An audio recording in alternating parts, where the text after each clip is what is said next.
大家好，欢迎大家参加我们今天香港大学黄乾亨中国法研究中心举办的生成式人工智能对话高峰论坛的第二讲。我是中心的主任张胡月。今天呢，我们的对话呢将聚焦于欧盟的人工法案。那刚刚1个月前呢，欧洲的议会呢通过了人工智能法案，预计呢能在年底前呢正式推出。那同时呢，我们中国很多的专家学者呢也正在发表了一些专家意见稿，也正在征询各方的政策制造者和专业的产业的专家的意见。那么今天呢，我们很荣幸呢邀请到来自于欧盟和中国的顶尖的专家呢，一起呢来了解一下欧盟的法律，然后呢探讨它会对中国产生的影响。So let me start by introducing our European guest tonight, Carmen Artigas. She's now the co-chair of the United Nations Artificial Intelligence High-Level Advisory Body. And then we have Philip Hacker, who's the professor of law professor for law and ethics of the Digital Society from the University Viadrina Frankfurt。那么我们中方的代表呢，我不能说代表啊，我们中方的专家呢是来自于中国政法大学数据法治研究院的教授张凌涵教授。张教授呢，同时呢跟我呢，我们都姓张啊，我们是这个高峰论坛的发起人啊。然后呢，我们还有很荣幸的邀请到了沈卫星，他现在是清华大学法学院的教授。同时呢，兼任清华大学智能法治研究院的院长。那我们今天的论坛呢，我们就想呢是这么安排的：首先呢，就邀请我们欧盟的专家呢，就欧盟的法律它的立法过程遇到的一些痛点难点，还有以后他们执法上可能会遇到的问题呢，先给大家介绍一下。然后呢，我就会邀请我们中方的专家呢，就那个欧盟专家的这个发言呢进行点评，同时呢也发表一下他们在立法上面的一些看法。如果有时间的话呢，我会让双方呢自由讨论，同时呢也会留出时间呢给我们观众提问。So let me start by asking Carmen. Carmen, it's fine. Regarding the scope of the AI Act, I know the AI is extremely long. Actually, it gave me a headache when I was reading it. It's at over 400 pages. Is it 113 provisions plus 13 annexes, right? I mean, so can you start by telling us, what does the law cover and what is exempted under the law? Okay, first of all, I want to thank very much the opportunity to share with you this great Generative AI Governance Summit. Sorry, of course, I would love to have the chance to visit China anytime, but I'm happy to be here. And yes, as you know, the European AI Act is the first ever act that has international coverage and regulates artificial intelligence. This is something that has not been just improvised the last year, something that started already in June 2021 when the European Commission, issued the first version of the artificial intelligence. And it is not an isolated law. It is a part of a legal framework that started with the GDPR, followed by the Digital Services Act, the Digital Market Act, the Data Act, and the AI Act.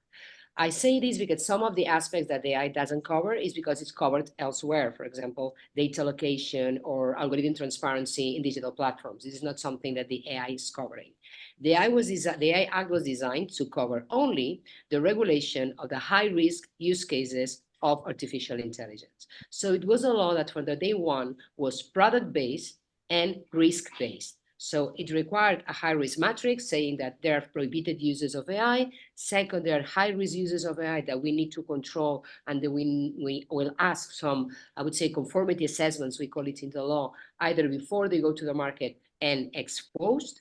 There are like a mid-risk that we don't require conformity assessment, but require registration of those apps into a central database in Europe. And there are the low risk, which require nothing at all. So that was the spirit of the law. The spirit of the law, as I mentioned, it's any application that it is high risk. And what do we mean by high risk? Anything that can affect safety, that can affect health, but, and that's the introduction, can affect any fundamental right on the high risk domains.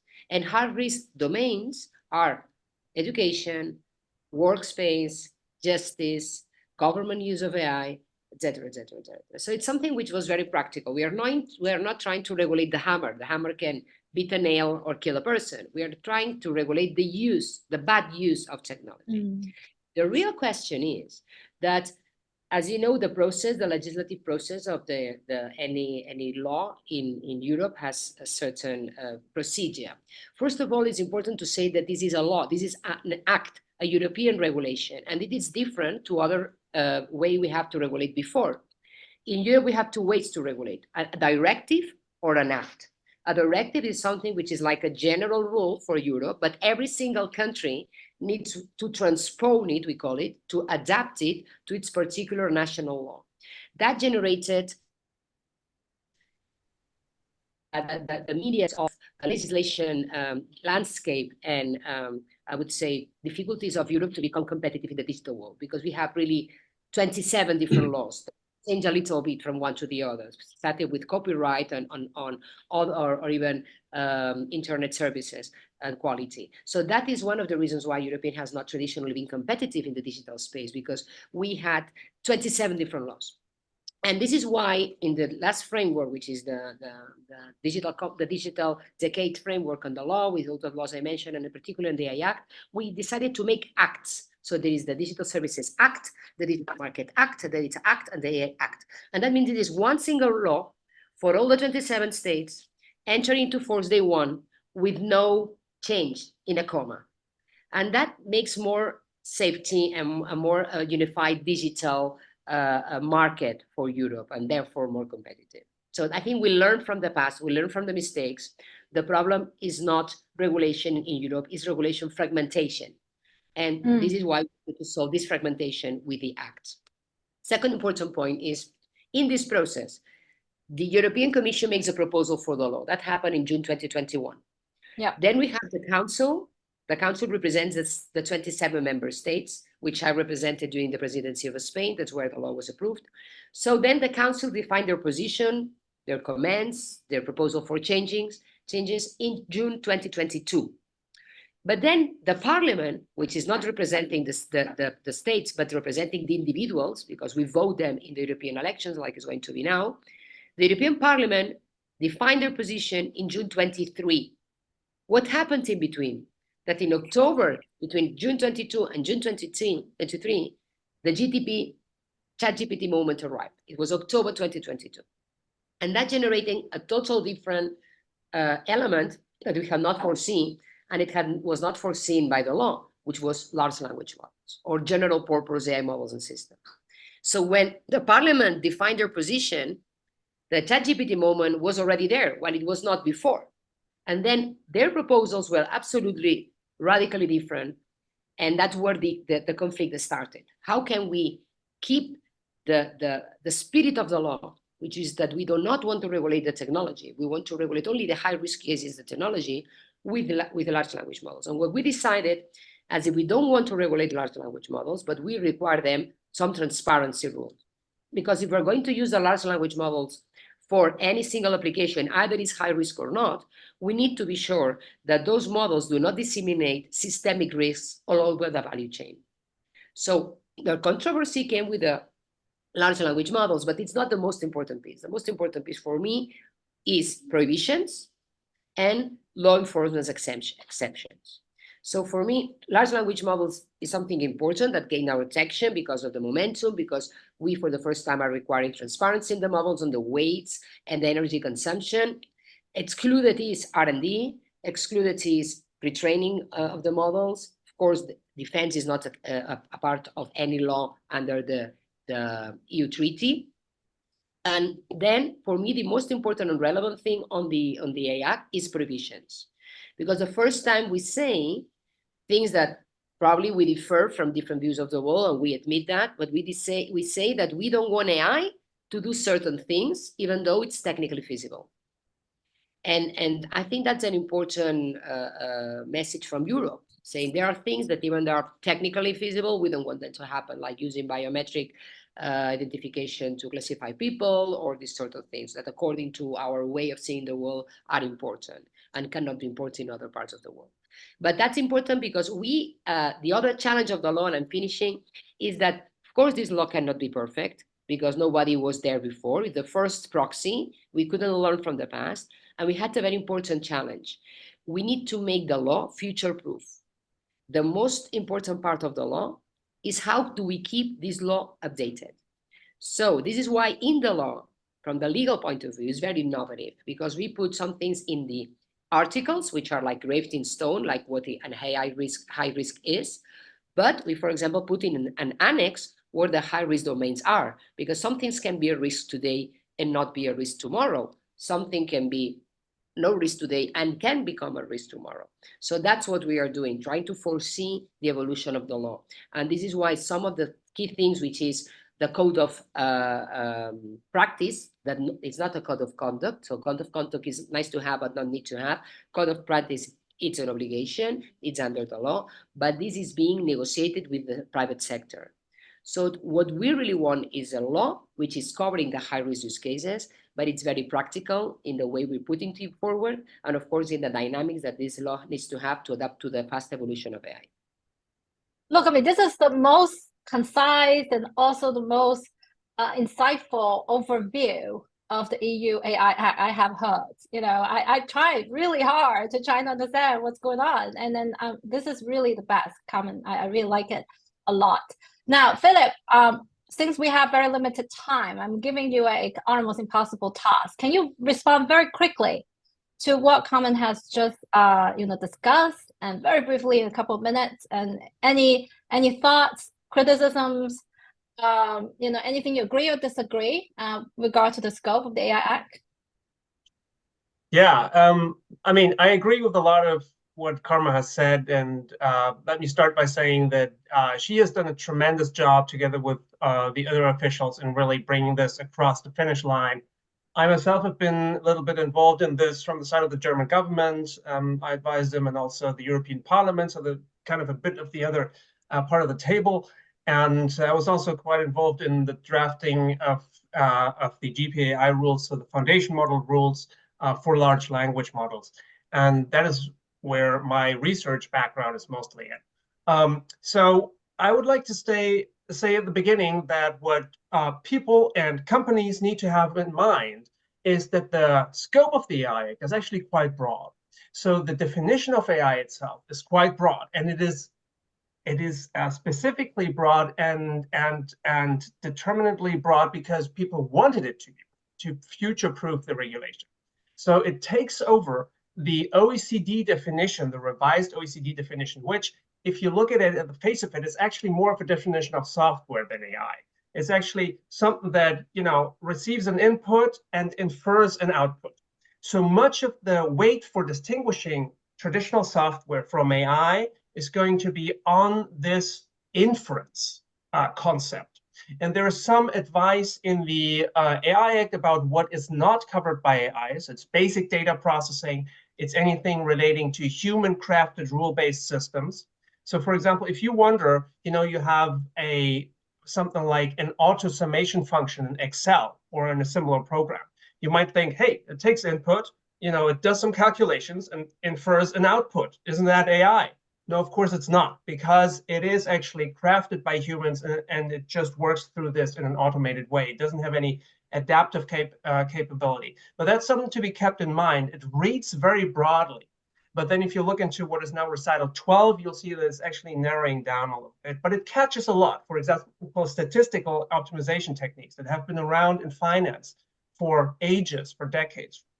So that's one thing to keep in mind. And the second one, and here's just a bit of critique, and is that in the GPAI world, so general purpose AI systems, large language models, this is where the AI Act, I think, falls a little bit short of what could have been its ambition. There's a two-tiered approach, which I think makes much sense. So there's some rules for all foundation models, for all large language models, and then some for those that are believed to be more critical, more difficult to control, and that have greater impact for society. Now, that specific threshold was quite the subject of quite a bit of haggling. There were different numbers being tossed around. It has settled at 10 to 25 flops, so that's floating operation points. And actually, that leaves it in the area of around GPT-4. So anything that's GPT-4 class or higher with respect to training, the compute used for training, that will be automatically presumed to fall under these high risk, say, so they're actually called high impact or systemic risk general purpose AI models. Now, I think that there's two slight problems with this. The first one being that the threshold is actually quite high, and now models are getting smaller, of course, over the next years, and they're already, or the smaller models are getting much more powerful. Now, of course, the Commission and everybody knew this. It's a political compromise in the end, but it will be challenging for the AI office and for those enforcing the regulation to actually pinpoint specific models that are below this threshold that can still be declared systemic risk, but there will most likely be lengthy fights in courts. You can see this with the VLOPs, the very large online platforms that are being designated under the DSA, the Digital Services Act. It's a very similar concept, and it's intriguing from an academic point of view to compare them. But so I'm a little bit skeptical whether those rules will have much of an effect. And actually what's in those more stringent rules, that's also not a lot. It's cybersecurity, it's red teaming, but it doesn't have to be external. It's incident reporting, it's some evaluations. So I would have liked, for example, to look at this also from a little bit the DSA perspective, content moderation. That is something that I think is really crucial. And if you look to the Chinese part of large language model law, that is actually where you have more than the EU has. Of course, from a specifically Chinese perspective, but basically the output of these models or systems needs to be somehow in scope or in line with the societal, say, general customs values and so on. And I think it would have been good to refer to that as well and to force general purpose AI providers to actually do content moderation. Many of them are doing this, but some are better at it than others. And I think state-of-the-art content moderation would be great so that we can actually reduce the amount of hate speech, of insults, of really fake news that is coming out of these models. And there are many studies by the UN, for example, and other bodies and investigative journals that show that this continues to be a huge problem. But overall, I think I just want to make one thing pretty plain. The AI Act, I think, is much better than its reputation. It has received a bit of a negative spin in some areas, particularly in business-friendly areas, in the VC area, the venture capital area. And I have a lot of friends in VC space and AI space that are building companies, both large and small. And, you know, they see a lot of headwinds sometimes when they go to the US and the US investors say, what are you doing there? Are you killing your business? No, actually not. It's actually just about, there's some prohibitions, and that's right. But that's for things that we really don't want to see in Europe. And then there are the rest is really mostly industry best practices that have been made mandatory for some specific cases. It's not that bad. If you're actually a responsible developer, you will be doing this anyways. But I think we need to work on the narrative. We need to show people that it's actually not too hard to fulfill the standards of the AI Act, particularly if you come from a country like China, where you have AI regulation in place as well, which in some respects goes further than the AI Act.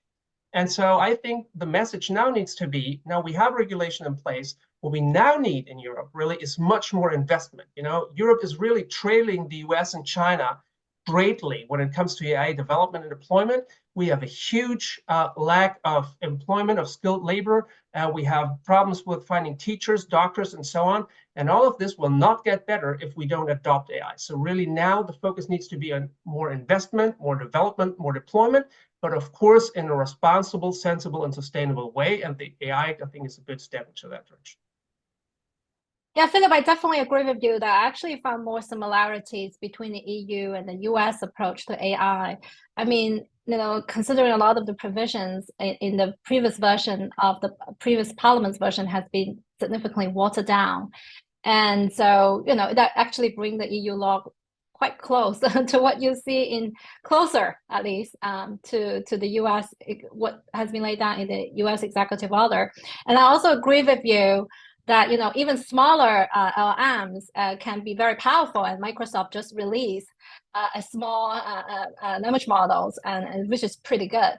Now, 5 days ago, Meta also released the world's most powerful open source model, Llama 3, right? And then, during the legislative process, I'm pretty sure that, how should we regulate open source LM has been a focal point of debate. And on the one hand, these, because they're open source, it could fall into the hands of bad guys and do bad things, right? I mean, but on the other hand, you don't want to stifle innovations or competition, right? I mean, so come and tell us what has been the contentious point during this, and how did you guys reach the decision as to how you ultimately decide what you're doing right now? So first of all, just commenting on what Philippe said. So first of all, on the as you mentioned, on the definition, of course, we gathered the one that previously had the most consensus. There are some things that you can decide that are automated tools which enter in the low risk category or no risk category, so that would not be affected. And on the two-tier discussion, of course, there was a lot of discussion. I was the ones that I didn't consider that the flops was really the right indicator, but this is one of the things we can update. So we say, okay, this is the indicator we have today. And at least it defines a difference between ChatGPT-4 and the rest. And we are not saying that they're the one that below the threshold have no transparency rules. On the other hand, they have the same, the technical documentation, explanation about the attributes. They need to declare if they have been training the model with copyright material. They know that is right to now. They need to mark the generative AI products. And the reason why the two-tier is twofold. One is to know that about certain thresholds that now we can say flops, and now we know it's not determined because low consumption, but higher parameters or most accurate data is even more powerful. But at least we sent also a message which has not been understood on energy consumption.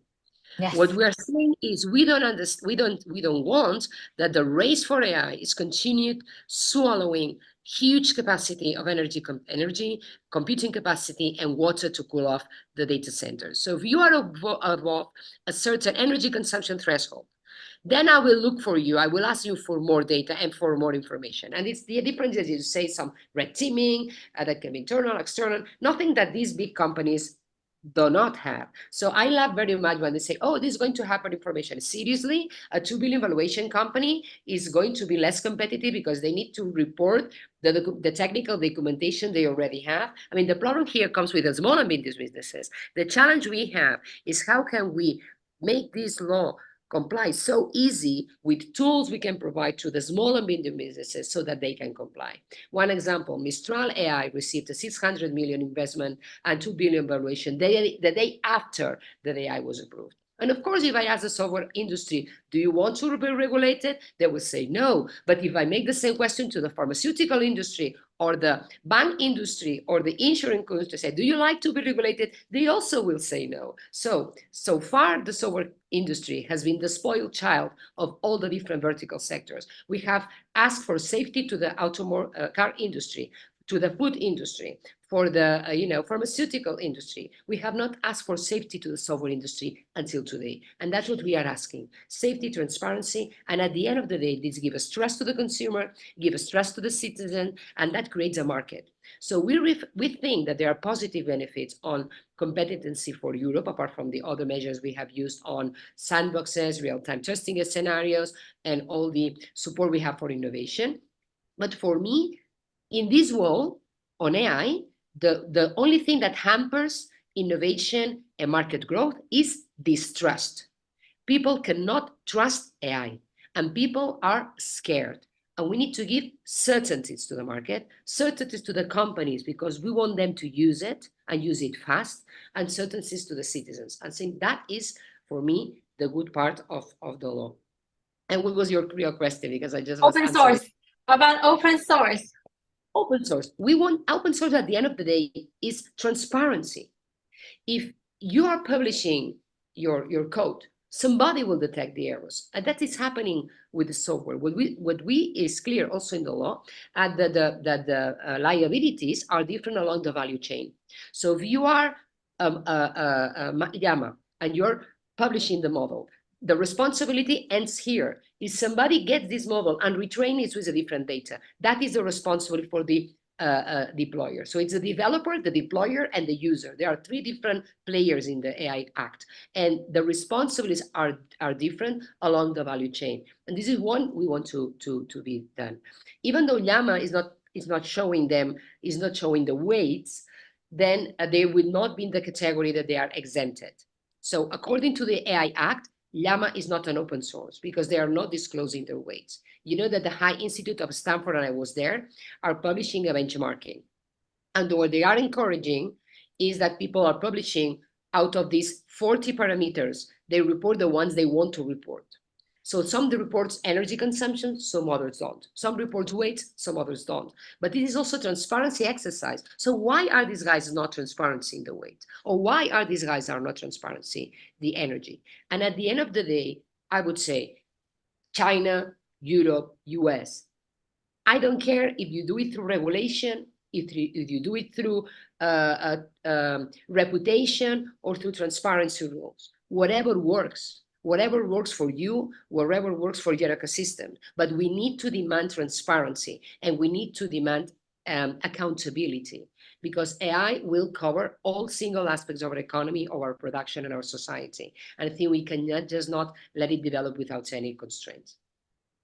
Right. I mean, I remember reading Philip's criticisms of the EU's regulation of open source models. And by the way, Philip is, the first EU scholar I read when I turn to the first EU scholar I would turn to when I want to read about EU AI Act, and he has written some seminal piece. Now, Philip, we're running under time constraint. Can you briefly outline your arguments in a couple of minutes? Sure. Just to very briefly come back to Karma's point, because I think she touched on a number of really important things there, and tie this in with the open source question. So first, yes, transparency is crucial, but it's not enough. So the threshold, I think, that we had for the two-tier model, and I think it's a crucial point that Karma made, is also about compute, and that translates into energy costs. Now, the threshold we have right now is quite high. I think if we hadn't had, instead of 10 to 25, 10 to 23, it would have made even, would have set even greater incentives. Politically, it wasn't feasible, and it was fun kind of to see that actually Mistral, the day after the deal was sealed, actually turned around and partnered with Microsoft. But that's the industry, and the larger point behind this is we're in the same boat here: China, US, and EU. Why? Because we're all facing climate change. And I've just recently published a paper that I've also presented with the high-level advisory group person from Germany, Anna Christmann, in German Parliament just last week. It's called Sustainable AI Regulation, in which I try to map out a few strategies against the concerns that we're having of the hugely increasing energy, water, and toxic material demand that these models are actually imposing on the planet. And here we need coordinated action, because one can't walk this way alone. And so it's absolutely crucial to focus on this, and it's great to see that in the AI Act, actually, there is an obligation to be transparent about energy usage for large language models, for GPAI systems. Still a little bit tricky with the standards and everything. In the details, there's a lot of devils, but I think we're making some progress here. What else is needed? Well, I think on the one hand, we would need to have some kind of sustainability by design, like we have, fairness by design or privacy by design. Sustainability by design might be something. And in fact, this might even be in the AI Act, because the AI Act, has these requirements for risk mitigation and assessment and risk about fundamental rights. And the AI Act actually says that environmental protection is a fundamental right. Doctrinally, that's not exactly correct, but it's in there. And so I think that, the environmental impact assessment can actually be read into the AI Act. Now, second point, going to very briefly to open source. I think where we need more than transparency is really these open source models, because they are a blessing and a curse at the same time. On the one hand, and Angela, you said this so nicely, it's great for competition. And if you look at Llama 3, of course, this is making an impact. It's perhaps not as advanced as people would have liked it to be, but we're still waiting for the 400 billion parameter model. Only the small ones have been released so far, but they come with capabilities that, if in the wrong hands of terrorists, or rogue nations, can actually wreak a lot of damage. And that's why I've been in touch with Google DeepMind. I've discussed with OpenAI and others about the efforts that they're doing and the kind of exercises that they want to have and have pre-deployment. Actually, they made a pledge at Bletchley to submit their models for inspection to the UK AI Safety Institute. So far, that hasn't happened neither for GPT-5 nor for Llama 3. And here is really a big point, I think, where we need to think not only about GPT-5, but GPT-6, GPT-7. If these models become ever more potent and open source follows suit, then at one moment in time, we need to have a procedure in place where we can actually prevent the open sourcing of these models. And I think make it mandatory for these models to be hosted somewhere via an API so that we have some degree of control over what's being done with them and who's doing what. This is a fine line to thread between, universal surveillance and control, but I think we need to hedge and rein in some of the major threats when it comes to, biological, chemical terrorism. And unfortunately, there are studies showing that actually these models can be misused in these directions. So I think open source is really the most explorative, the most interesting and unsolved riddle at the center of the AI policy debate, and I'm looking forward to seeing how it unfolds. The EU right now has very few exemptions, actually. Almost none have been left in the AI Act. Only the transparency exemption for GPAI, and that only for those models that are transparent themselves, so really no exemptions whatsoever. What we need going forward is more rules on what to do with extremely highly capable open source models, and this is something we will certainly think about with the AI office going forward. Right. So it seems like with open source, the regulators are kind of walking on high wire, just like the man in my background. So let me turn to the next question on the EU's, regulating philosophy. It's mostly based on the risk-based framework and categorize different AI system according to the risks that they pose to the public.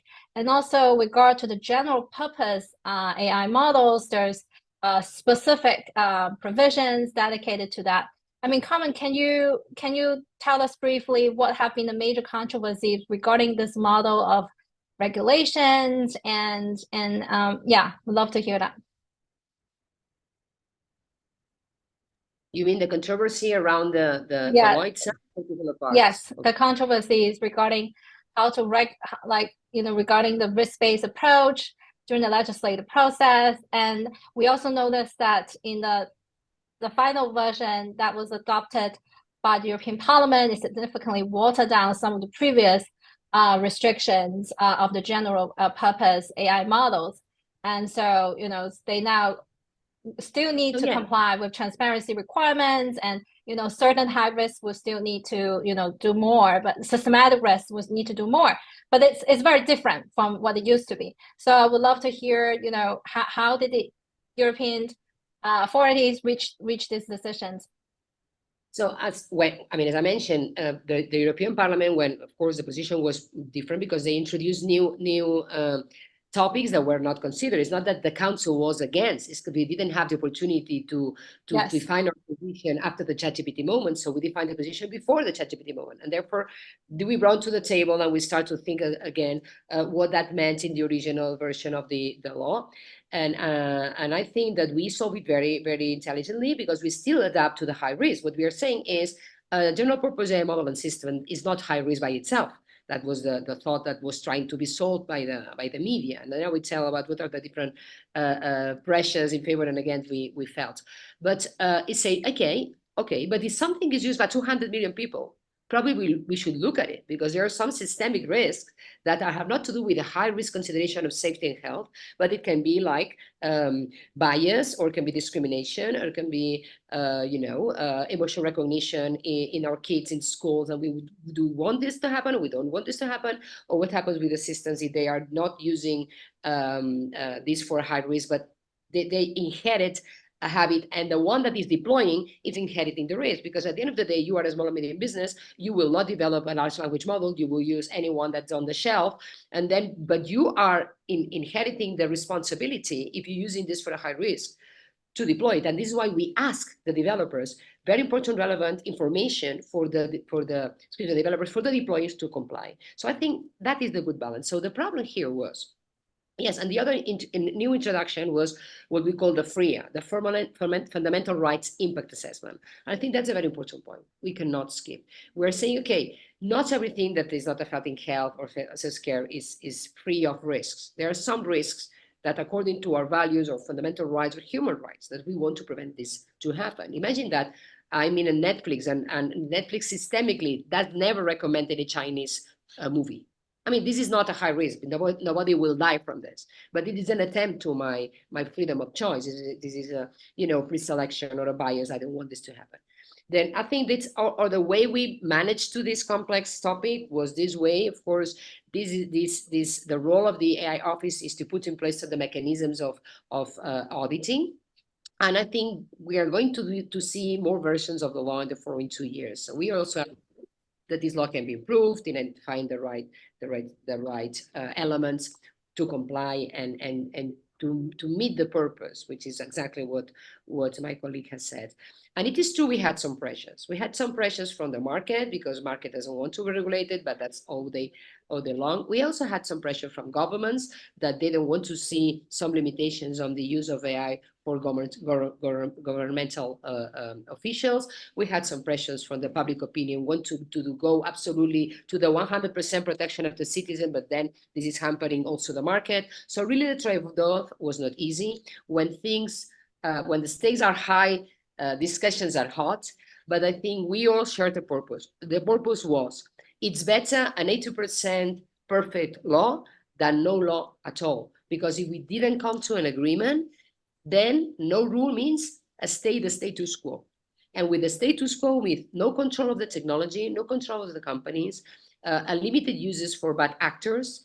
And I think that we have set up the elements that this can combine innovation, regulation, protection, but also freedom and also innovation. Very good. Philip, I remember in your previous writing that you were fairly critical of the last version of the AI Act. Okay, so I'm curious, like, what is the score you give to the current version in regard to the risk-based approach and its regulation of the general purpose AI model? Oh, I'd say maybe a 7 out of 10 or so. And given the constraints, that's actually pretty good, I'd say. So as I said, I think it's better than its reputation, or at least reputation in some sectors. And I mean, scholars are there to be critical. Otherwise, you're not going to be heard. But that doesn't mean that it's all bad. One of the things that are noteworthy, I think, that Karma already mentioned, is this possibility of revising the act. So you don't have to go through the 2 European legislators, which is the Council of the European Union with the member states and Parliament all the time again. Rather, the Commission has a broad mandate to adopt what's called implementing or delegated acts, and they can basically do it on a rolling basis. So you see that, for example, this threshold that we talked about, that now small models are much more potent, you lower the threshold. You see, for example, that there are some areas in which, or some applications in high-risk sectors that are crucial, but that do not really pose a risk to fundamental rights or health and safety. Then you can also revise a list that already exempts certain ancillary applications that have a minor impact and that will be out of the scope of the high-risk sector. What are those? They are for the Annex 3 cases. So for those that know the AI Act already, that's basically employment, migration, credit scoring, insurance, some of this stuff, basically stuff that has been brought on by the AI Act that wasn't highly regulated before. And in these areas, if you use an AI system, for example, for scheduling interviews with the candidates of a job talk, rather than for assessing them, that would be something that is not considered high risk, because it wouldn't make sense, it's just for scheduling. If somebody gets the wrong time zone or whatever, so be it. So you'll reschedule, okay? So there's no lives lost there. And I think this makes sense. And this list, again, can be updated. There was then some pushback, a lot of civil rights organizations said, hey, look, the companies will use this and they will all claim, oh, I'm only doing ancillary stuff. And, so actually very bad models can kind of catch this as a loophole, which is why we now have a reverse exemption that also makes sense, I think, whereby you cannot benefit from this exemption if you do profiling. So basically, if you surveil people, if you collect a lot of data to enable more sophisticated inferences.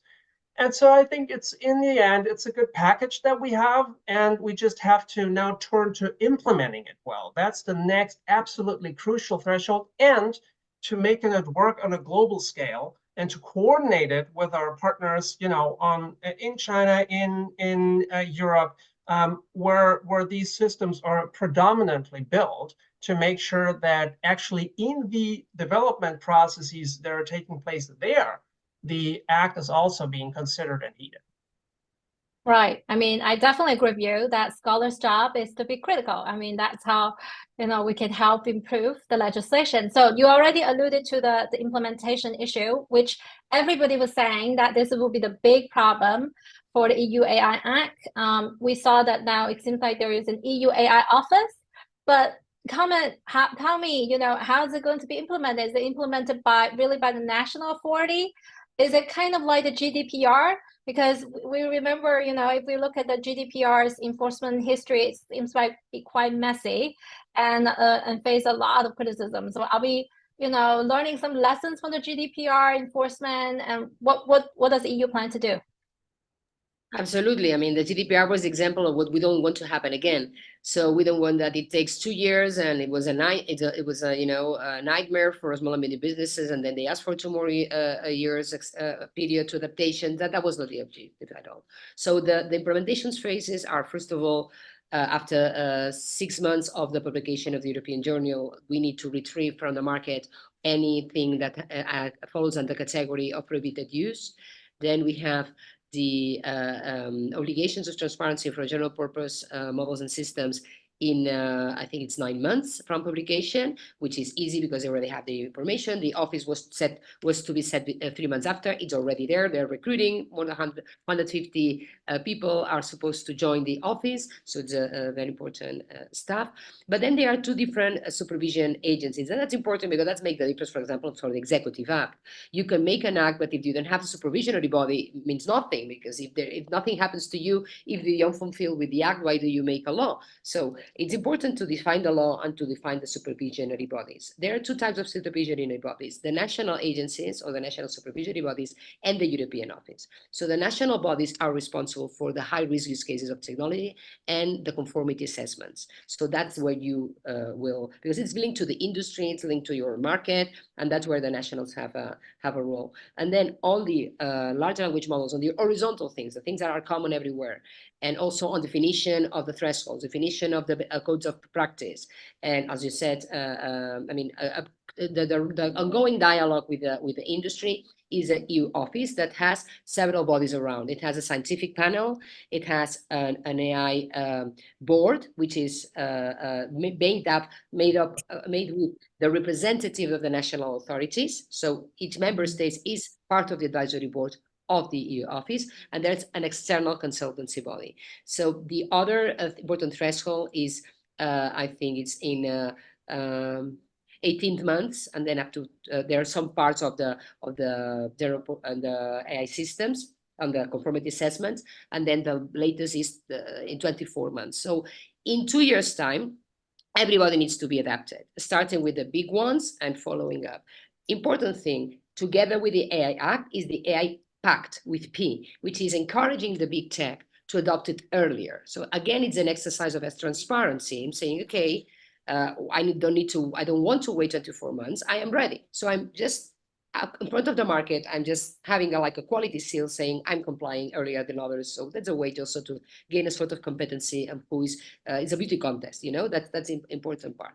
And I don't know if it will be successful or not, that idea, but it's there. And the other thing I, as a Secretary of State, launched is the AI sandbox. I cannot tell you how this goes, but the idea, because I'm no longer the Minister of Digitalization, but the idea there is just to develop the tools to help the SMEs adapt the AI Act. So when we deploy the law, we also deploy the tools, so that we say, this is the template, this is the best practices, this is how to do the conformity assessment. And I think that's the important role that the national agencies should do, provide the small and medium businesses with the right tools to comply and help them in the process. Excellent. So Philip, are you happy with what have been proposed as the enforcement framework? Any areas for improvement, you think? Yeah, well, I have. I'm actually writing a paper that will be sent out, that we'll publish probably in a week or two, on the governance of the AI Act. And well, I think it generally makes sense, just as Karma explained. The crucial parts are really hiring the right people and getting stuff ready in time. So 9 months might sound like a lot, but it's actually fairly strict deadline when it comes to writing a comprehensive code of practice for fast-moving targets such as general purpose AI systems. And of course, the recruitment is facing a lot of competition from industry. So getting the right people at the right spot, this will be crucial, on both at the European and at the national levels. And then also the question is how to synergize these units, both at the European and particularly at the member state level, with existing regulatory authorities that are there. For example, in sectoral regulation, think banking regulation, automotive, and so on, networks, critical infrastructure safety, and then also how to design a framework such that companies actually don't have to kind of pray to several gods at the same time. If you're doing finance, AI in finance was just an event yesterday, you're already heavily regulated by the banking law, so you don't want to have an extra layer that differs from this under the AI Act. So there's some language now in the AI Act that says that you can integrate those compliance mechanisms, and that's good. I think there it would have been beneficial to have even more of these integrating frameworks, but I guess at the end there was just no time for it. For example, when it comes to medical device regulation, there's also an already heavily regulated field, and we have a medical device regulator, of course. Now, all of this goes to say that this is going to be crucial, really, the implementation and what bodies are chosen. However, for the most part, particularly these Annex 3 systems that were not regulated before, this is handed over to self-certification. So it's not the case, at least in most cases, exception being biometrics. But usually the companies can just look for themselves, do an audit, document it, but they can self-certify that they're compliant. Of course, the market surveillance authorities, they can look into this, but they will not look into every single case. And it's also not the case that you need to have your model approved by some regulator before you can launch it. So that's generally not the case, only in highly specific areas and circumstances. So again, I think it's a decent plan. And now we'll have to see just how it works out in practice, and how they're going to be able to recruit expertise, to recruit also people from the tech sector with ML experience and expertise, and to bring this to the ground, then really bring this whole force to the ground in order to develop these guidelines and the codes of practice that are really absolutely necessary, particularly for SMEs, because I share many of the concerns that Karma voiced. I work a lot with SMEs. I have a lot of friends in SMEs who are building SME startups or small and medium companies. And for them, it's really sometimes a bit crazy because they did not used to have a compliance team. And now with the AI Act, they are now in a heavily regulated industry. Everything that's AI and that is high-risk AI is now a heavily regulated industry. And that used to be a little bit different before, particularly if you were like in hiring or something, these parts. And here we need more guidance, and I think it's great that these bodies will hopefully facilitate this and draw up the necessary documents in due course. Right. Hearing what you said, Philip, I feel like the AI Act is not just to regulate AI, it's also a jobs act for lawyers. And so we'll see Imagine a so. lot of. I hope not. I hope not. I hope it's the start of the first unicorn in Europe that will be a reg tech company. That I for sure. Yeah. So the first one that launches an AI system that help us comply with the regulation, that's a blockbuster. Okay. Yeah, we will see. Okay. As a great opportunities for us as legal academics as well. Now, let me switch to Chinese, and then you guys can hear from the interpretation, you can hear the Chinese translation. 那么刚才呢，我们呢也听了欧盟的专家对于他们在立法当中的痛点难点啊进行了一些剖析。我个人呢就是也是听得特别陶醉啊，然后这个时间上把握的不是特别好啊，然后呢就要委屈一下我们中方的专家呢，可能需要就是比较快的回答一下我的问题啊。首先呢，我想问一下申老师啊。申教授你好，就是刚才我们两位欧盟的专家嘛，他们也提到了这个法案的这个适用范围然后呢也提到了对开源系统的这个监管的问题，不知道您在这方面呢，您在就是说从立法的角度，您有什么样的看法？好，首先非常高兴这个参加今天的讨论啊，也向刚才的两位发言者演讲者表示致敬。非常高兴有这样的机会，我们过去的都是看材料，今天听到了这个 Karma， 他作为亲身的经历者讲这个就更加生动哈。这个菲利普·哈克是我们的老朋友，他曾经参加过我们清华的这个计算法学的课程，他那本书叫 Private Datenrecht 也被我们广为这个采用哈。今天我觉得这两个问题你提的，一个就关于这个适用的范围我觉得可以从两个维度上来看，我觉得比较广泛。刚才两位同事都提到了，一个呢就是它的那个对人工智能的定义显然欧洲的这个定义是比较宽泛的，那么只要一切是自动执行的，都把它列入到人工智能的范围。那刚才飞利浦提到这个 Excel 这种自动计算都算人工智能的话，这样不可避免的导致欧洲的人工智能法案它的这个覆盖的范围过宽。其实大家都知道，这次人工智能欧洲的人工智能法案一个最大的特点就是分级管理，分成这4级之后，我个人是非常赞成的，否则一把尺子量到底的话，该管的没管到，没管的呢却被管死了。我觉得这个是非常好的理念。但是你如果把这个人工智能范围放得特别宽一切执行这个自动执行的都算的人工智能的话，这样也同样会导致这个人工智能法案管得过宽，阻碍这个产业的发展。我想这是第一个。第二个可能大家都熟悉的就是它的这个所适用的范围。那所适用的范围不仅适用于欧盟还适用于欧盟以外的所谓的长臂管辖。我想这个欧盟这个在立法方面是尝到了这个它的甜头从 GDPR 到这个人工智能法案，尽管他都提到了这个 GDPR 的管得过严但不管怎么样，当时这个 GDPR 它规定有这个域外效力的时候，其实很多人都感到很惊讶，在这个主权观念这么强的这个现代社会里，怎么会有一部法律要管到域外去但是呢，一旦通过之后我觉得经济是最主要的根本庞大的市场，所以呢你会发现GDPR 通过之后不管是美国的还是中国的企业，都要是按照 GDPR 去合规因为你的这个生意是跨国界的，所以呢这个 GDPR 创造这个长臂管辖已经开始流行。那这次他又采取了这样一个措施，我想这一点上可能对世界各国的这个影响都会有。但总体上讲，这种长臂管辖，我觉得它要有生命力的话，绝不仅仅是一个国家的这个实力，也不光是一个谁在先能够立法，主要还是看是否符合这个经济发展的需求、技术发展的需求和人类的这个发展的需要。之所以这样说呢，其实我们在所有的立法当中都存在着所谓的过去叫的法律移植。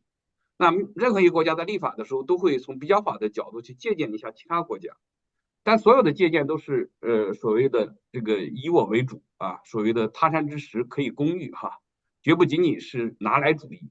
所以我想，欧洲的人工智能法案，它和 GDPR 一样有着域外的效力，但真正这个域外效力能否在其他国家产生影响力，取决于它是否满足了那个国家它对这个价值的共识，对这个产业发展的这种认知，对技术发展的需求，还有最终的是包括消费者在内的全体人类的这个需求的满足。我觉得如果能够满足这些，就不存在这个所谓的这个布鲁塞尔的效应，我觉得是每个国家共同发展的一个需求，是一个共识。所有的这个立法其实有很多共识，也有很多特色东西，但是这两者之间是可以相互借鉴的。这我想是回应这个范围。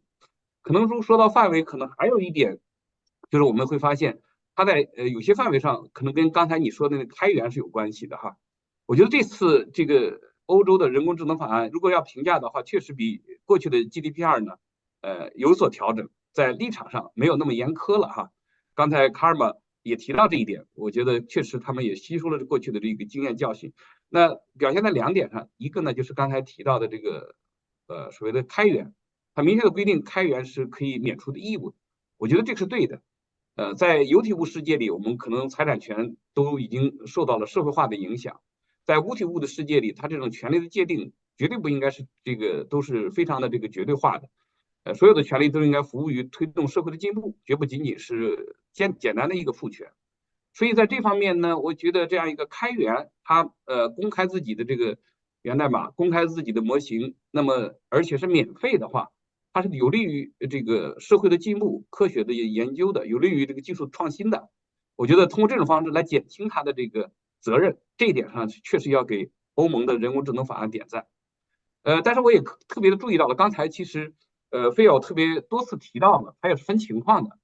我觉得这个也是对的。我们其实给国家中国的有关部门提交的我们的人工智能的法案的建议稿当中也提到，就说如果说这个模型它是跟其他的模型融合，那么它前方的这个模型是一个免费的提供的话，应该减轻的责任，除非它是什么故意的或重大过失。那么这个故意和重大过失对应到欧盟的法案里，就是它分的私立风险。我看了一下欧盟的这个人工智能法案里，它也不是所有都免除，它对那个刚才那个菲尔和那个 Cameron 都提到了，对那些完全不能接受的那个禁止的那风险，就最高那一级的那个，它是实际上哪怕是你是免费的，哪怕你是开源的，但是呢，如果造成了还是要承担责任。比如说利用人类的这个 这个 statistic 来进行这个画像情感分析的，那这个本来就不允许。那你开源的这个做这种事情，即便是开源的，即便是免费的，也不能免除责任。这一点上对我们也是有启示的。我觉得这个刚才2位讲得很清楚，我们也 get 到这个信息了。我们也我们表述没有这么换了另外一个途径，不能故意或重大过失。就你的模型设计的本身就是可能就是制造社会问题的，那这个肯定哪怕是免费的，哪怕是开源的，也要承担责任。我想这是一个。还有一个最后一点，我就说刚才他提到范围那个，我觉得这一点上跟我们也是一致的，就是在研发阶段还没有投入市场那个他讲的，还或者说应用科学研究的，那这个是不适用这个欧盟的人工智能法案的管制的。那我想2位都是国际上研究人工智能，也知道中国的生成式人工智能，它在立法当中也明确的讲，这个是免除这个责任的。我想这一点上，中国和欧洲的立法的立场是一致的。大概我想到的这些内容先说到这里，跟大家来请教哈。好，安吉拉。陈老师特别好啊，特别精湛的这个点评啊。然后呢，现在呢，想问问林涵啊，林涵也是我们这方面的顶尖的专家。您刚才就说2位欧盟的专家提到的这个分级分类管理的这个治理框架，不知道您那边有什么样的看法？因为呢，我们之前呢，在一些数据的法律里面呢，也提到了一些分级管理的思路啊，但是在不知道在人工智能方面，你觉得这样子的这个治理的方式是不是可以被广泛的去采用呢？感谢胡越哈，也非常今天荣幸能够跟康文和菲利普一起来讨论，和申教授一起讨论这个问题。可以说呢，风险治理的框架呢，自从 GDPR 提出以后呢，就已经被世界各国广泛接受。我们可以看到，中国数据安全法，还有算法推荐管理规定的这个部门规章，以及全球 AI 治理倡议当中，都提出了对人工智能和相关的制度进行风险分级分类的这样一个治理框架。当然，这样的制度呢有很多的优点，比如说它的这个治理时点可以前移，而且呢能够从前方去节约治理成本。但是我个人认为呢，个人信息保护的这种个人数据的风险治理和 AI 的风险治理，可以说还是有很多不一样的地方。那么在这个 AI 治理兴起之后呢，我们观察到一个趋势，就是人工智能的这种治理已经逐渐吸纳了数据和算法的治理。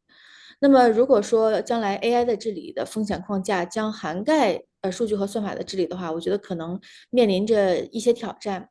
我觉得第一个挑战呢，就是如果我们要进行风险为主的这种治理，那可能要有一个有效的风险评估作为前提。那么我们可以看到，欧盟的 AI 法案呢，在第3条呢，就将风险界定为这个发生损害的概率和该损害严重程度的结合。我认为这个定义是非常精准的。可以说呢，风险只有被量化了之后呢，才能去和它后续造成的损害和我们去治理的这个成本去进行比较。但是现在有一个问题，就是当 GDPR 出台的时候，我们已经有了很多个人信息和个人数据的相关的应用，已经观察了很多年。但是呢，目前可以说 AI 的这个应用和发展呢，时间是要远远短于这个个人信息的处理的时间的。所以我很担心哈，我们去进行风险评估依据的数据的质量、数据的质和量其实都是不够的。第二个呢，就是我们可以观察到，如果我们去讨论 AI 的这个风险评估的话，那么在这个风险评估的标准当中，技术可以说占的比重越来越少，而道德、政策、文化影响等等的这些比重呢越来越多。那么在这样的情况下，比如说在美国的就有这个人工智能风险管理框架当中，比如将人工智能的风险划分为技术性风险、社会技术风险和指导原则性风险。在我和 Carmen 一起工作的这个联合国的我们这个工作组当中呢，我们也把风险分为对个人的风险、对群体的风险、对社会的风险等等这样不同的类别。但是在确立了这样一个框架之后，我们可能会发现，恰恰是由于这个框架覆盖的看起来很完整了，但是呢，也有可能会因为自身所在国家的政策和制度的这个关注焦点不一样，会发生一些疏漏，可能这种框架反而限制了对于应该受到充分关注的人工智能活动带来的风险。那么另外呢，其实刚才在听 Carmen 聊到之后呢，我十分不太困惑的一点就是我们如何去区分风险程度的高或者低。那我们注意到在欧盟的 AI 法案当中提到了说，高风险的这种划分的思路，基本上我个人认为是关键信息基础设施，具体关系到某些基本人权的应用场景，比如说是否严重危害健康和安全，是否对于基本权利、环境和民主、法治等等造成严重的不利影响。但是可以说这些标准呢，还是有着巨大的弹性和模糊性。那么我个人认为这些关键的人工智能的应用，可以说与其说是风险程度的高低，不如说是它重要程度的高低。换句话说，就是它很重要，但不一定代表它的风险非常的高。我举个简单的例子，实际上我们可以看到，很多高风险的应用，在作为这个高风险应用之后，可能会受到种种的限制。但是呢，这种高风险的应用恰恰是因为应用的越来越多了，反而风险可能会降低。比如说，我们做一些对于就业的这种评估也好，或者说无人驾驶的汽车也好，可能他们都由于关系到这个人的重要权利和生命健康，变成了是高风险的应用。可是当它用的越来越多，数据越来越充分之后，它可能这个风险和这个造成人伤害的可能性就会大大的降低。所以这可能也是我们未来在进行 AI 风险治理和 AI 发展当中要去协调的一对矛盾。所以在我们最近公开，我组织国内的一些学者发布的这种，人工智能法学者建议稿当中，我们并没有采用高风险的人工智能系统的这样一个，表述，而采用了这个关键人工智能系统，就 Key AI System。那么我们是希望呢，不对它进行一个事先的价值预判，或者说不让它是有一个负面的这样一个评价，而是说把更多的关注和动态的评估加入到这样高风险的人工智能的这种治理当中。当然了，中国的人工智能立法呢，我和沈老师一起参与的一些过程呢，还在充分的讨论过程当中。我们也特别希望在这个过程当中呢，能够和欧盟的立法者和学者多多交流。谢谢胡源。对，林涵，那你刚才提到了高风险啊，那对于这个通用人工智能，您认为应该是要用什么样子的治理框架呢？因为在欧盟的话，他们也是挺强调，就是说对于高风险的通用人工智能会采用更严苛的标准。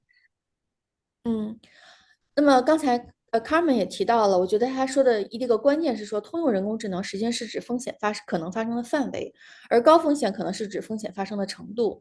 那么我觉得在通用人工智能治理当中，包括我们在撰写学者建议稿、人工智能法学者建议稿的过程当中，我们也发生了很多的争论，比如说。大家的争论，第一，就什么叫做通用人工智能？如果说你能在2到3个领域或者场景使用，那是不是一个通用人工智能？那如果你能在众多的场景使用，那是不是它是一个更强大的人工智能？本身它的这个定义就存在着巨大的模糊性。那么就像刚才 Philip 和 Carmen 也提到了，说可能小模型的能力由于聚焦于某个领域，小模型能力可能更强。那么模型的通用性，如果说适用范围更为广泛的话，那么毫无疑问，它的功能也会相对来说受到一定的损失和影响。而且就是我们还认为说，可能通用确实是一个广泛的风险，但是我们更关注的是在一些关键场景当中的关键功能的人工智能系统。我们举个简单的例子，比如说在中国有大量的社会法院的建设，那么在司法场景当中，毫无疑问它是一个非常重要的，可能是高风险的人工智能应用场景。但是在这个过程当中，一些提高法官办案效率的非关键场景的人工智能系统，可能它并不是一个很高风险的人工智能系统。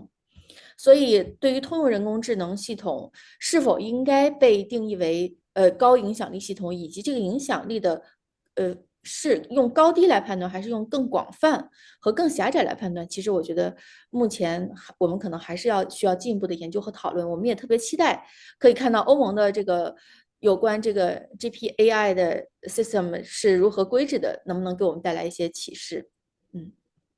好，那么我们回到最后一个问题吧，我想听听那个沈老师点评一下，您认为现在就是说这个人工智能应该怎么样去设置一个就比较好的这个治理框架，就针对现在欧盟提的这个方法。好，那确实，欧盟这次人工智能立法又下了一个先手棋哈，会引发了世界各国在人工智能立法上的一个相互的这样一个追赶的一个态势。但是实际上各国都在思考，到底什么时候是人工智能最好的立法的时机哈。我们前几天请那个NUS 就是新加坡国立大学的这个前法学院的院长，现在是他的 Vice Provost， 他其实谈的那个话题就是何时以及为什么以及如何来规制这个人工智能。确实，规制人工智能它最大的问题就是到底它的立场是什么？因为很多情况下，大家管制是一个主要的立法的出发点。因为确实，如果不加以管制的话，无法消除人们对人工智能，他们还有菲奥都提到的所谓的不信任感啊，如何建立一个可信任的以及responsible 还有可负责任的这样一个人工智能，是大家共同努力的一个目标。但这个目标要达成的话，可能在立法的时候，往往都是一个促进法还是一个管制法。如果促进法的话，可能实际效果不见得那么明显，但是管制法呢，会抑制产业的发展。会让这个产业有很大的压力，所以我想，这个欧盟确立这样一个框架，将来在执行当中，比如说它这个责任，我现在看它这个责任还是挺高的。我记得，它的我不知道 GDPR，我不知道 Camera 还是否记得或者 fail，当时你们那个 GDPR 的罚款是全球那应该是2%是吧？现在我看这次是4%。4%。OK， 那现在还是降了一点，现在是3%。我看最高也可以罚到1500欧元哈。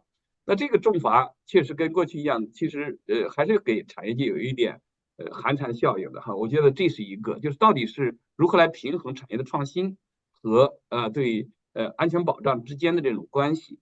第二个，我觉得最难的就是什么呢？其实我们在参与人工智能立法的时候会发现，这个法律比所有的法律相比呢，最大的难点在哪里呢？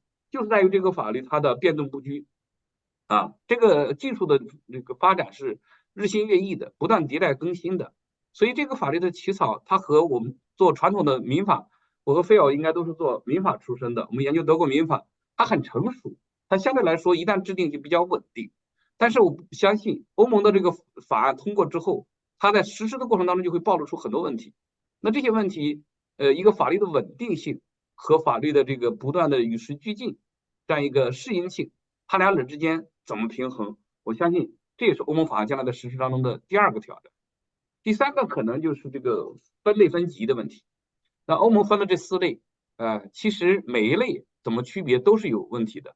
当然，我们现在回到刚才我谈那个范围，如果说不把那个 Excel 这种都算进去的话，那个第4类就所谓的轻微的风险，其实完全不必放在这个规制范围之内，对吧？这个是没有必要的。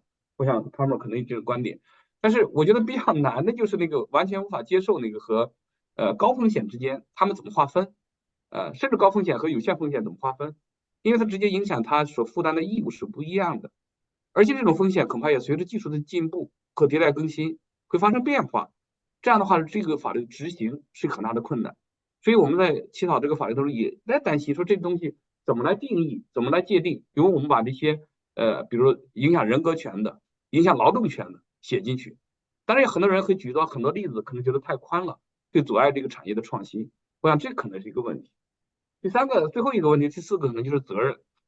刚才我提到一点，这种责任的追究啊，我看这次欧盟的这个人工智能法案，不论是民事责任还是行政责任，还是比较强的。刚才2位演讲人也提到了，甚至在像金融、像药厂这样一个强监管的领域里，他们都觉得这个还是太重了哈，也不见得能够接受。所以从这个角度来说，我们始终面临着这样一个对人工智能的这种担忧，是不是能够通过立法来消除？我个人是持否定的观点，就是我们对法律寄予了很大的期待，仿佛通过一个严格的立法就能够消除人工智能的这样一些可能带来的一些风险和担忧。我个人觉得呢，应该是还是采取解铃还须系铃人的这样一个基本的策略。就刚才费尔提到的大家都熟悉的那个概念叫 privacy by design， 这就意味着我们要把法律的价值在事先的就嵌入到这个人工智能产品的设计当中，而不是等到事后出现了问题了，通过重罚通过寒蝉效应来规制这个行业的产生。所以我觉得自律是消除风险社会里人工智能带来的这样一个可能的风险的一个最好的一个手段。通过企业的自律，把一些基本的价值事先的嵌入到产品的设计当中，从而能够保证我们人类的和人工智能的这个和平共处哈，相互搀扶走向未来。好，这是我的一个发言。好，谢谢沈老师啊。那因为 Philip 呢，他下面呢还有一个活动啊。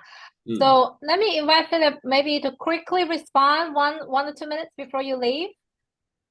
Yeah, I'm sorry, I have another pre-existing appointment, but those are great comments, and I really enjoy this conversation very thoroughly. And I think it's really high time that the different centers of the AI universe, let's say, engage in these conversations, really critical and timely. Now, just 1 or 2 notes here. The first one was, I think, and that's super important. Wei-Xing mentioned the scope.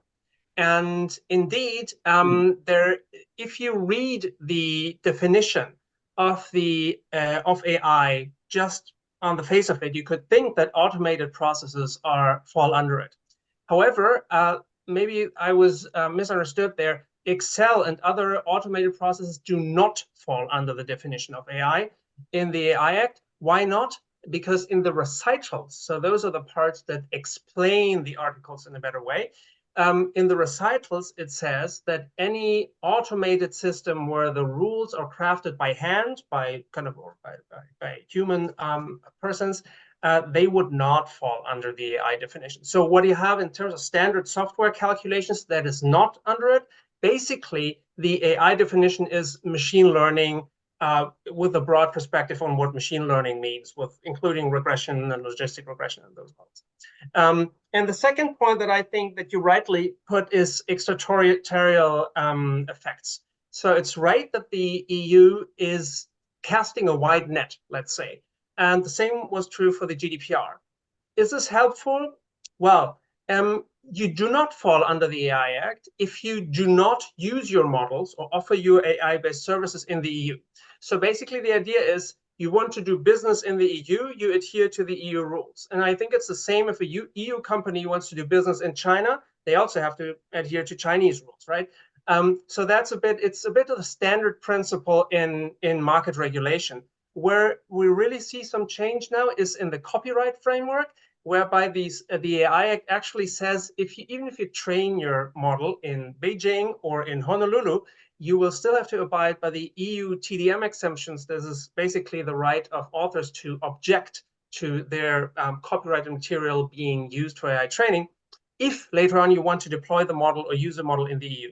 So this is something new, because in copyright law, it used to be territoriality principle. You train it somewhere, it's only that law that applies. So that's the only major change, I think. And this is something we should really talk about in the future. This is really intriguing from an academic perspective, and not really sure if it really works out very well in practice. But I think going forward, there will have to be, a lot of prudence on the side of the regulator in not over-enforcing the regulation when it comes to companies, for example, from China that had never heard about it and didn't mean no harm.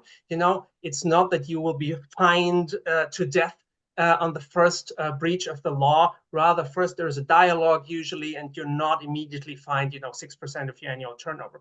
But if problems persist and you want to, offer your model in the EU, I think it's right that, we insist on some rules being followed that are in place here, and same for China if European companies want to go there.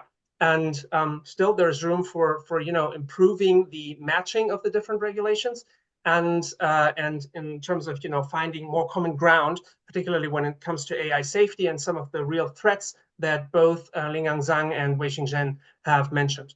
I have to leave now. I'm really sorry. I'll leave the rest of the points to you, but I know that they are in extremely competent hands, and I hope to see you back at another occasion very soon. Thank you, Philip. Thank you. Well, we are running out of time, and it's all my fault, because I have been too ambitious in trying to get both the leading scholars from EU and experts from EU and from China to trying to finish discussions in 1 hour and 15 minutes. And look, I mean, we're running out of time, but I don't want to keep Carmen here and too long. I mean, Carmen, would you like to wrap up in a couple of minutes, and then we finish the session? No, first of all, it's been very interesting to all the contributions from Professor Zhang and Professor Shen. I think they are highlighting very important topics. And what it says here is that this law is like the first attempt to come to this legislation in a broader aspects that nobody had thought before. We have been working on this for 4 years. It's not been like improvisation for the last year because of ChatGPT. So I think we are very happy that it covers all the aspects, even though we know that, as Professor Shan said, this is a moving target, also that's said by Professor Zhang. There are some improvement areas. And I think what is important now is the dialogue with China, the dialogue also with the US, to try to together have a certain way of legislation, I would say convergence. I wouldn't say that we are regulating the same things everywhere, but there's a sort of convergence or interoperability to allow our companies to work across borders. I think that's important. I think we have foreseen in the law that all these things can be updated and can be improved also based on the feedback. I want also to say that we have involved the academia all over the world and the private sector during the process of the law. This has not been just 20 people inside the commission or inside the council thinking in a closed room. We have been asked for a lot of feedback for all the public sector, all the NGOs and social agents. And I think we came to a very important trade-off. If you have followed the procedure, you look like column 1, column 2, column 3, the tremendous task I had is to find the column 4, which is the trade-off. And when you have a trade-off, so, everybody says that the good negotiation is that when everybody is equally unsatisfied. So I think we managed to have that equilibrium. Just pointing out something that Professor Zhang mentioned on the high risk classification. I think nowadays, there is no doubt on what high risk is. So in principle, during the process, high risk and domains were defined in the same Article 3. During the third trial, I propose to separate Article 3, which is the definition, to Annex 3, with which the domains, when these definitions apply. I think that is the room for improvement. So safety, and under the product safety and vertical regulation, we are not going to reply here the regulation for aviation, the regulation for dual use technologies, or the regulation for cars. These are already well covered by their safety regulations. Even for health, there is a lot of health regulations. We are not replying here. The vertical applies. But on the fundamental rights impact assessment, it's important to say where this affects. And all the societal issues that Professor Shen mentioned, also the dignity and all these things are well covered with this concept of fundamental rights. But the important thing is, where do they apply? Do they apply at school? Do they apply to employment? Do they apply to justice, immigration? And that are the areas that we can really update if that is something that changes all over the time thanks to technology. So I think that we have foreseen the dynamic update.